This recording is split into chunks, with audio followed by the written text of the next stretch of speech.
За дараагийн илтгэл олон нийтийн санхүүгийн суурь мэдлийг дэвшлүүлэх хөтөлбөр байгаа. Тэгэхээр 2016 оноос эхлэн Монгол банк, сангийн яам, боловсрол соёлын шинжилгээ ухааны яам, санхүүгийн зохицуулахаараа хамтраад Дэлхийн банкны техник тусцаагийн дэмжлэгтэйгээр 16 оноос 21 оны хүртэлх дунд хугацааны хөтөлбөрийн хүрээнд олон нийтийн санхүүгийн суурь мэдлийг дэвшлүүлэх хөтөлбөрийг хэрэгжүүлж эхэлсэн. За мэргэжсэн эхлэн бодогчдын институтийн хувьд 2017 оны 9-р сараас энэ хөтөлбөрөөр хамтарч орж дэмжигч байгууллагаар оролцож байгаа.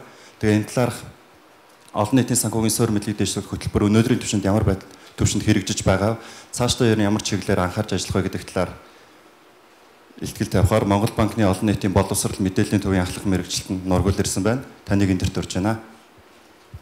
За ингээд юуны төрөнд энэ өнөөдрийн сэдвүүдийн одоо зангидсан гол түлхүүр болох санхүүгийн боловсрол те санхүүгийн мэдлэгийн талаар товчхон мэдээлэл өгөөд энэ хөтөлбөр маань ямар одоо ач холбогдолтой юм, бид нар юу хүлээгээд байгаа, яг юуг заах гээд байгаа гэх мэтчлэн асуудлыг би хөндөж ярих болно.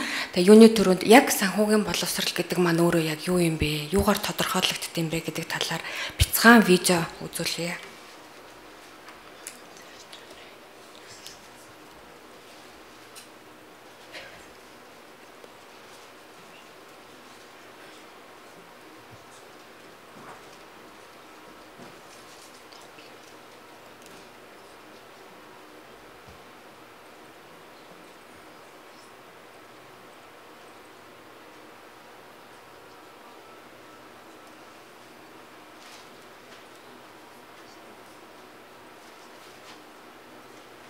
Төсөл гэдэг нь энгийнээр ойлгуулбал иргэн өөрийн нөхцөл байдалд тохируулан санхүүгийн зохистой шийдвэр гаргах, арга хэмжээ авч хэрэгжүүлэхэд шаардлагатай мэдлэг, чадвар, хандлагыг хэлнэ. Энд мэдлэг гэдэг нь иргэн хувийн санхүүгийн талаар ойлгодог байх. Өөрөөр хэлбэл хувь хүний санхүүгийн шийдвэр гаргалтанд ашиглах ойлголтыг хэлнэ. Чадвар гэдэг нь санхүүгийн талаарх мэдлэгээ өөрийн санхүү удирдахад ашиглах. Хандлага гэдэг нь хувийн санхүүгийн шийдвэр гаргахдаа өөртөө бүрэн итгэлтэй байх буюу эзэмшсэн чадвараа дадал болгохыг тус тус хэлнэ. Санхүүгийн боловсрол дээшилснээр та өөрийн мөнгөө зөв удирдана. Та өөрийгөө санхүүгийн эрслээс хамгаална. Тухайлбал найдваргүй зээл, санхүүгийн залилан, гинтийн хохирлоос. Та өөрийн болон өрхийнхөө орлогыг нэмэгдүүлж зардлыг хэмнэн. Таны санхүүгийн шийдвэр гаргалт оновчтой болно. Санхүүгийн үйлчилгээний салбар хэрэглэгчдийн мэдээлэл сайжирч идэвх нэмэгдснээр тохирсон санхүүгийн бүтээгдэхүүн үйлчлэгээ худалдан авах нь ихсэн. Ингэснээр санхүүгийн байгууллагын үйл ажиллагааны цар хүрээ өргөжин. Санхүүгийн байгууллагуудад хандах иргэдийн гомдол багасна. Нийгмийн эдийн засагт гарах бодит үр дүн. Санхүүгийн хүртээмж нэмэгдэнэ. Санхүүгийн залилан мэхлэлтээс урьдчилан сэргийлэх явдал нэмэгдэж, түүнд өртөх иргэдийн тоо буурна. Иргэдийн хадгаламж нэмэгдэж, үр багасна. Хөрөнгийн зах зээлд оролцогчид нэмэгдэнэ. Ятуурл гэмт хэрэг буурна. Дэлгэрэнгүй www.цэг санхүүгийн боловсрол цэгийн мэн сайтаас хүлээн авч үзнэ үү. Монгол банк үзүүлж байна. За баярлалаа. Тэгэхээр санхүүгийн боловсрол гэдэг маань ерөөхдөө мэдлэг, чадвар, хандлага гэсэн гурван үзүүлэлтээс бүрддэг юм байна. За яагаад санхүүгийн боловсролын бодлого биднэрт хэрэгтэй байгаа юм бэ гэхээр түрүүн их баяр даргын бас хэлснээр тий аливаа нэг улс ялангуяа хөгжсөн улс орнуудад одоо санхүүгийн хямрал буюу санхүүгийн хүндрэлүүд үүсгэхэд бага орлогоор иргэд маань одоо амьдралаа тий залгуулад өрхөө удирдах явах төсвийн асуудал гарч ирдэг. Мөн одоо иргэдийнхэн маань одоо өөрийнх нь одоо зарцуулалтаа хянах болдог, хариуцлагатайгаар зээл тавих тий хадгаламжийн одоо даатгал гэх мэтчлэн одоо асуудлуудыг иргэд маань өөртөө зөв зохистой удирдах асуудал гарч ирдэг. Иймдээж улс орны аливаа нэг одоо томоохон улсын эдийн засаг нь хямраад ирэх юм бол тэргээрээ давуулаад хөгжиж байгаа буюу одоо манай улс те бусад жижиг улсууд маань одоо хүндэтэх магадлал их байдаг. Иймдээж одоо 2000 оноос эхлээд ялангуяа 2007-9 оны дэлхийн хямралаас хойш бодлого боловсруулагчид маань одоо санхүүгийн боловсролын бодлого хэрэгтэй байна. Стратеги те энэ нь урт хугацааных байдаг бодлогын арга хэмжээндээр тэгээд 2011 онд жишээлбэл 26 орн бол бодлоготой байсан бол жил ирэх болгон одоо улсууд маань нэмэгдэж 2016 оны байдлаар нийт 60 улс орн бол бодлогыг хэрэгжүүлж эхэлсэн байна. За одоогийн байдлаар бол 2017 онд 65 орн бол нэгдсэн байгаа. За тэгээд хинд яг ашигтай юм бэ энэ стратеги нь те хэрэглэгч буюу одоо яг санхүүгийн хэрэглээ одоо хүртэж байгаа хүмүүсийн хувьд бол мэдлэг нь дээшлснээр одоо өөртөө хэрэгцээтэй зөв бүтээгдэхүүнээ сонгоно. Тэгээд тэрийгээ одоо амьдралдаа хэрэгжүүлснээр өөртөөхөө амьдралыг сайн сайхан хөтөлж явна. За тэгвэл санхүүгийн үйлчилгээний салбар буюу одоо те арилжааны банкуд санхүүгийн байгууллагын хувьд бол иргэд маань өөртөө мэдлэгтэй болсноор бүтээгдэхүүн маань худалдан авалт бол нэмэгдэнэ. Ялангуяа одоо зах зээлийн эдийн засаг маань одоо нээлттэй ил тодтой байснаар одоо бүтээгдэхүүний тоол эрчимтэй огцон бүр нэмэгдэж ирж байгаа. За тэгвэл бодлого боловсруулагчдын хувьд бол ямар үр ашигтай юм бэ гэхээр Монгол банк те засгийн газрын хувьд бол одоо иргэдийн маань санхүүгийн чадах одоо ингээд сайжирснаар урт хугацаанд санхүүгийн тогтвортой байдал мөн мөнгөний бодлогын хэрэгжилттэй ирээдүйн таамаглал төсөөлөл маань сайжирснараа одоо иргэдийн хүлээлтийг одоо удирдахад нөлөөлнө гэж байгаа. Ажил олгогчдын хувьд болохоор мэдээж иргэд маань одоо те хувийн санхүүдэд санаа зовлтгүй байснаар одоо ажлын үр бүтээмж сайжирна, иргэд маань одоо ажилдаа те хандах хандлага манаас нэмэгдэнэ гэж харж байгаа.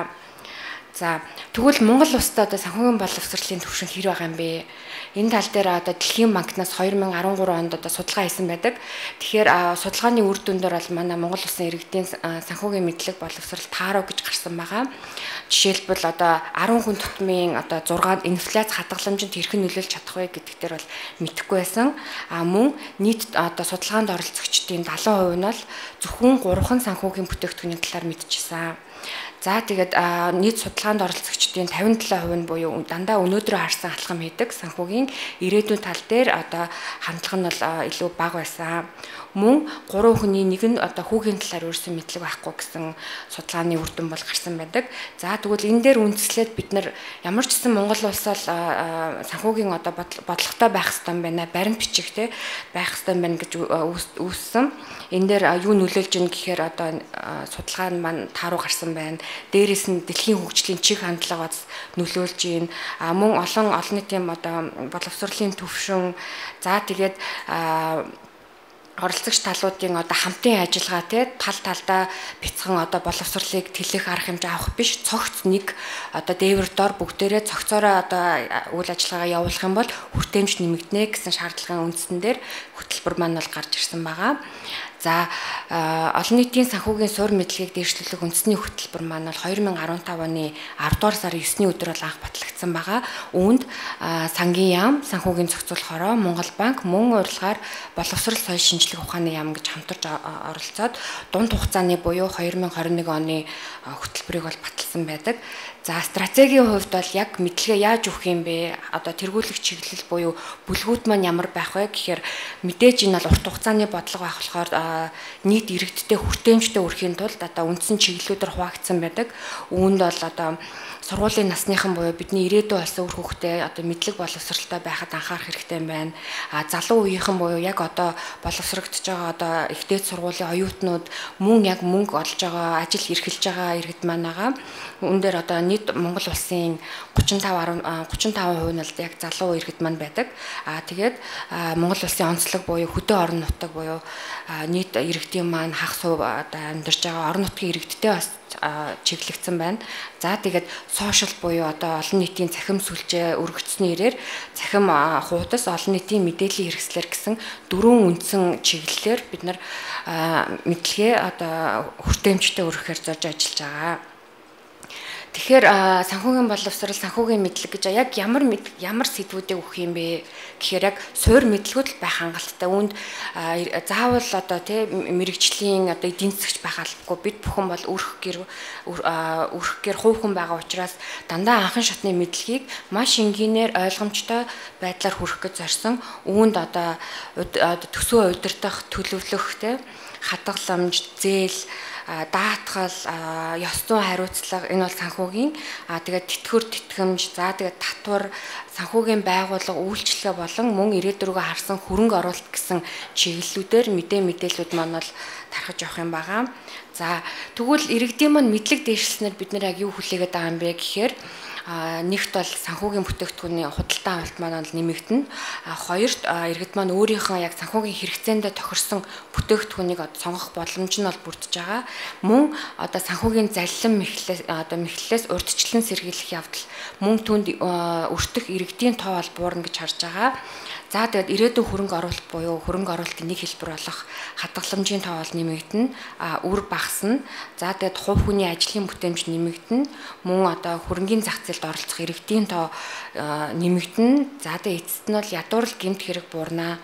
Ялангуяа одоо эдийн засгийн хүндрэл буюу те одоо эдийн засгийн хямралтай үед маань иргэд маань бол мэдээлэл дутагмаас те олон нийтийн бие биенийхээ одоо бие биенийхээ одоо ярианаас мэдээлэл айгүйх авдаг те. Тэгэхээр буруу мэдээлэл дээр тулгуурлаад иргэд маань маш их санхүүгийн залиланд бол өртдөг.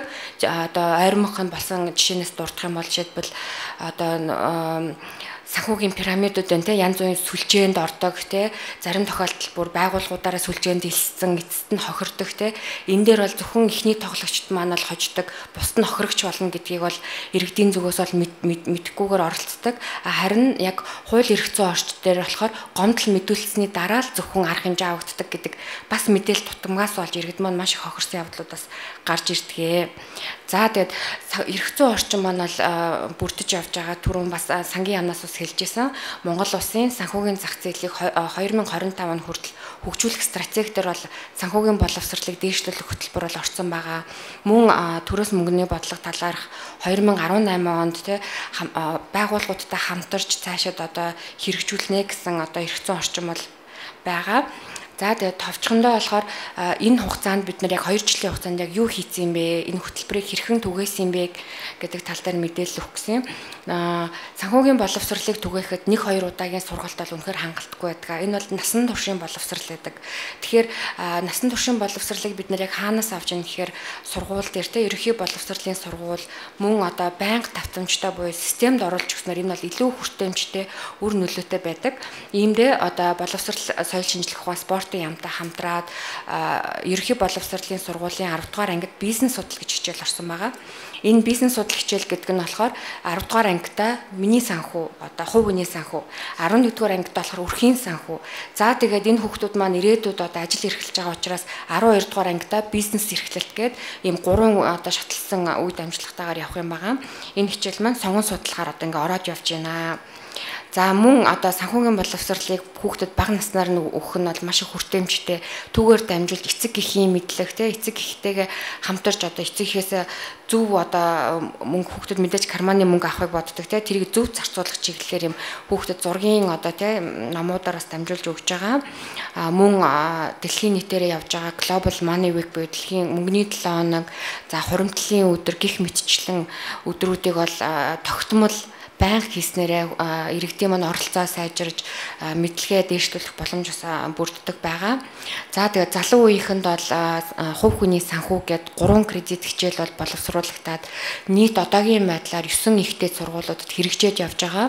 Үүнд Монгол Улсын их сургууль, санхүү эдийн засгийн их сургууль, хөдөө аж ахуйн их сургууль, хитүүхэн гих мэтчлэн дандаа одоогийн байдлаар улсын хэмжээний сургуулиуд маань үзээд явж байгаа. За тэгээд орон нутгийн иргэдийн бол үнэхээр сул тал юу байдаг гэхээр интернет цахим орчин хомс байдаг учраас яг бичлэн гарчлан те ингэж мэдээлэл хүргэх зорилгоор юм гарын авалгууд бол гарсан байгаа. Мөн одоо боловсрол соёл шинжлэх ухааны яамны харьяа насан туршийн боловсролын төвөөр дамжуулан цогц хэлбэрээр сургалтын хөтөлбөрөөр ингээд өгч ажиллаж байгаа. За тэгээд орон нутаг дээр бол одоо нийт сургалтууд дээр бол хамралтын иргэд хамралтын тоо маш идэвхтэй байдаг. Яагаад бол бичлэн үлддэг болохоор. За мөн мэдээж энэ хичээлийг хэн заах юм бэ? Мэдлэгийг зүгээр те аливаа нэг байгууллагын одоо сурталчилгаа биш, санхүүгийн бүтээгдэхүүний сурталчилгаа биш. Яг тэр иргэдэд те мэдлэгийн талаар түгээх тал дээр сургагч багш нарыг бол бэлдэж ажилласан байгаа. 2 жилийн хугацаанд нийт одоо санхүүгийн мэдлэгийг олгохоор 232 багш бол бэлтгэгдсэн байгаа. Үүнд орон нутгийн багш нар мөн ихтэй сургуулийн багш нар бас ерөнхий боловсролын сургуулийн багш нарыг нэг цагт агуулмжтайгаар одоо ингэж бэлдэж ажиллаж ирж байна. За тэгээд мэдээж орон нутгийн одоо бүсийн багш нар те бүстэй ч гэсэн багш нарыг бол бэлдээд энэ жил бол баруун бүсийн нийт 78 багшиг бол амжилттай сургасан байгаа. Тэгэхээр энэ багш нар маань дунджаар харах юм бол сартаа 4500 иргэд хурж ажиллаж байгаа статистик тоо байгаа. За ингээд цахим хуудас олон нийтийн мэдээллийн хэрэгсэл одоо мэдлэг олгох тал дээр бол мэдээж санхүүгийн боловсрол CGMN гэсэн сайтн дээр бүх мэдээлэлүүд орж байгаа. Мөн төсөө хэрхэн удирдах тал дээр төсөвцөн гэдэг аппликейшн Android iOS систем дээр бас үнгүү нэвтрээд ажиллаад явж байна. За сошиал мэдээж айгу эрчимтэй байгаа дээр одоо Facebook-ээр дамжуулаад сошиалар мөн иргэдэд мэдээллийг өгч ажиллаж байгаа. Дээрээс нь бас Монгол анхны мэдээлэл гээд сэтгүүл дээр санхүүгийн боловсрол олох буланг бол тогтмол ажилуулад энэ мэдээллийн бас гол онцлог нь болохоор бодлого боловсруулагчид хурж ажиллахаар одоо ингэж хүрдэг. За сая та нарын үзсэнчлэн юм жижигэн шторкуудыг те бас боловсруулж ажилласан байгаа. За тэгвэл Монгол улс маань гадаад одоо улсад хэрхэн танигдж байна, боловсролын одоо бодлого маань хэрхэн үнэлэгдэж байна гэдэг тал дээр бол 2016 оны байдлаар Монгол улс бол Global Inclusion Award буюу зүүн бүсийн аваргаар бол тодорсон.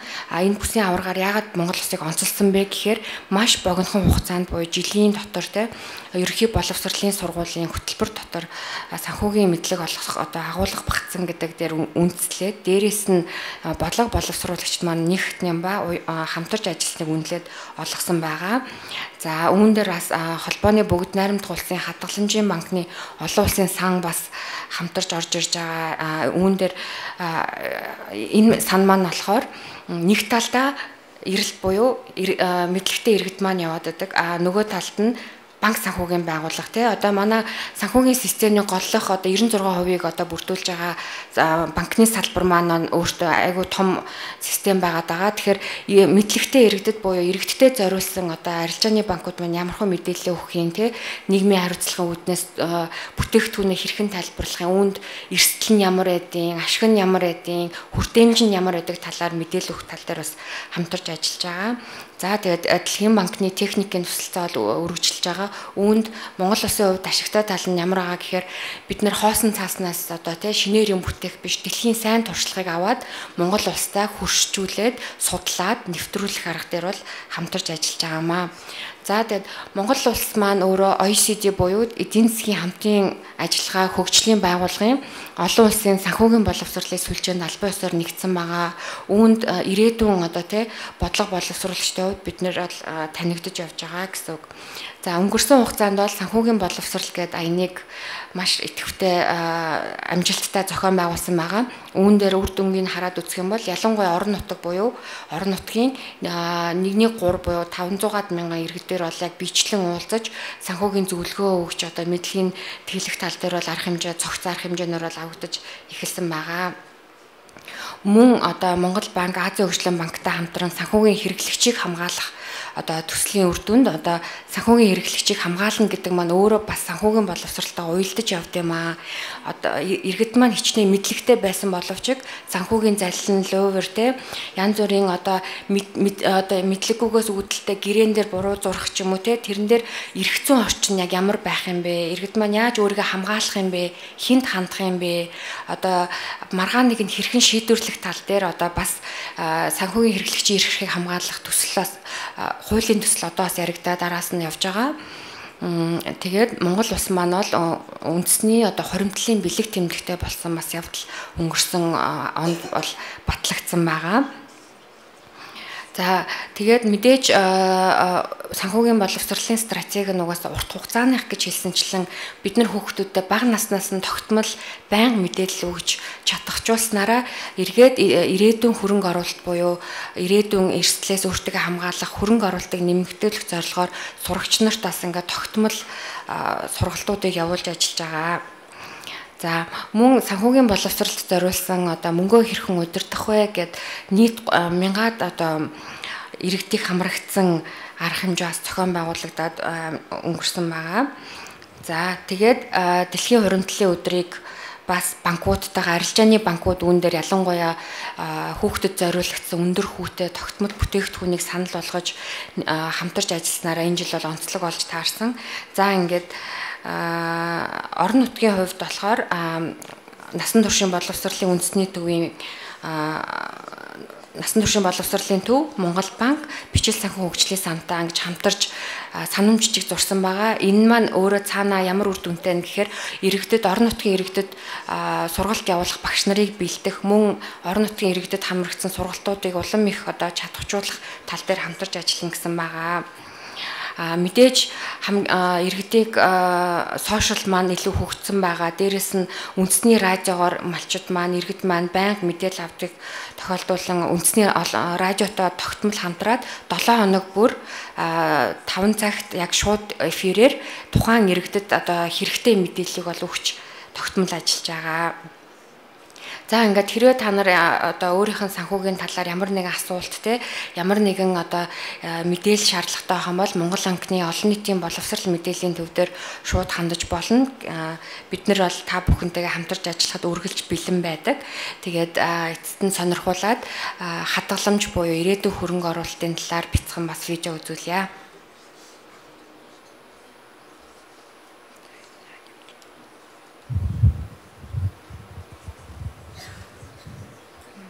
За илтгэгчтэй баярлалаа. Заалнаас асуулт асуух хүмүүс байна уу?